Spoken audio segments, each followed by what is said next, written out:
مهمه نه ده څومره تکړه یې، څومره هوښیار یې، څومره پوه یې، څومره پیسې لرې، څومره مشهوره یې. اما په دې ښه پوهېږم چې ژوند کې شته داسې وختونه چې د هر څه سره سره بیا هم انسان خوشحاله نه اوسي. ژوند د وړاندوینې وړ نه دی، ژوند د کنټرول وړ نه دی، او ژوند د محاسبې وړ نه دی. هر څوک پکې دردېدلی شي، د هر چا زړه ماتېدلی شي، د هر چا روح زخمي کېدلی شي. همدا نن به چا تجارت کې تاوان کړی، د چا به زړه د پښو لاندې شوی، چا به کوم څوک له لاسه ورکړي، د چا به جیب خالی وي، چاته به یې ماشوم ژاړي، د چا به هډوکې مات وي، د چا به ماغزه خراب وي. ژوند کې هر انسان دردیږي او د هر درد نښه د انسان په زړه کې پاتې کیږي.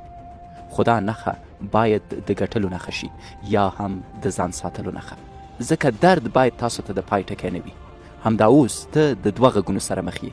لومړی غږ چې ستا د بیا درېدو هیله لري، او دوم غږ چې ستا د له منځه تلو نیت لري.